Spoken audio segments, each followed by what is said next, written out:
최근에 금연구역이 확대되면서 실내는 물론 실외에서도 흡연이 금지되는 구역이 점차적으로 늘고 있습니다. 병원 상황도 유사합니다. 병원에서 근무하는 의료인이나 근로자들이 흡연을 위해 병원 밖에서 흡연을 하다가 과태료 처분을 받는 경우가 많습니다. 이들은 병원 건물이 금연구역이라는 것을 인지하고 일부러 건물에서 떨어진 곳에서 흡연을 했지만 해당 구역이 병원 건물 및 그 소유지라는 이유로 과태료 처분을 받습니다. 이러한 조치에 대하여 흡연자들은 불만이 고조되고 있습니다. 실내의 경우 다른 사람들에게 피해를 입힐 가능성이 크기 때문에 그럴 수 있다고 생각하지만 건물과 떨어진 실외 혹은 실외와 유사한 공간의 경우 다른 사람들에게 피해를 입힐 가능성이 적음에도 불구하고 금지구역으로 설정하고 있기 때문입니다. 그렇다면 건물 실내는 물론 실외까지 금연구역을 설정하는 현재의 상황은 너무 과도한 규제가 아닐까요? 최근에 이에 대한 판결이 있어 소개하면 다음과 같습니다. A는 2019년 금연구역인 부산 해운대구 백스코 광장 벤치에서 흡연을 했다는 이유로 보건소로부터 과태료 처분을 받았습니다. 이에 A는 헌법재판소에 헌법소원을 청구하였습니다.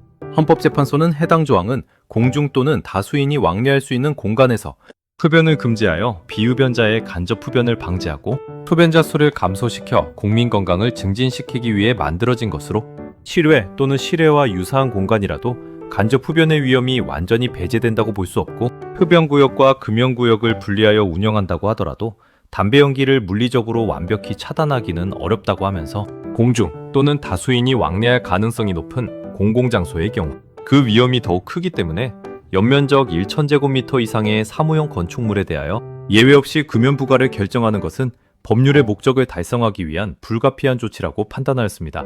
또한 해당 조항은 특정 장소에만 한정하여 금연 의무를 부과하고 있을 뿐으로 흡연 자체를 완전히 봉쇄하고 있지 않고 해당 시설 소유자는 실외나 부득이한 경우에 실내에 흡연실을 별도로 마련하게 하는 등 흡연자의 흡연권도 일정 부분 보호하고 있다고 하면서 침해의 최소성을 충족한다고 하였습니다.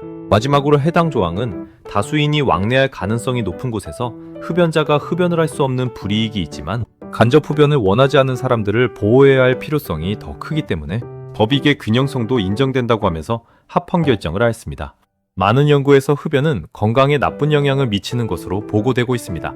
따라서 금연 정책은 흡연 인구를 줄이고 간접 흡연을 피하는 방향으로 진행하는 것에 대하여 논란이 없습니다. 하지만 여기서 의문이 생기는 것도 사실입니다.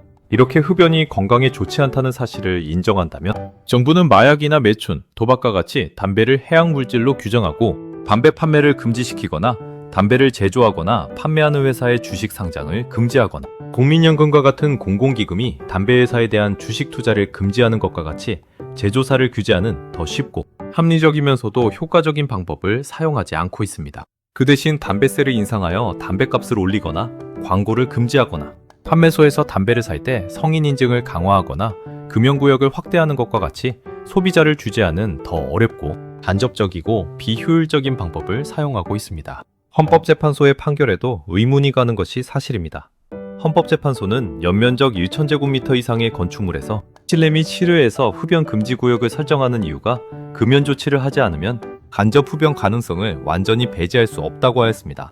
만약 이러한 이유라면 건축물의 크기에 상관없이 모든 건축물에서 금연 조치를 해야 하지만 현재의 규정은 그렇지 않습니다. 최근에 흡연자의 천국이라고 알려진 프랑스조차도 흡연에 대한 규제가 점점 강해지고 있다고 합니다. 흡연자 감소 및 간접 흡연을 어떻게 줄일 수 있을 것인지에 대한 합리적인 고민이 필요하다고 생각합니다. 당신의 의견은 어떠신지요? 댓글로 남겨주세요.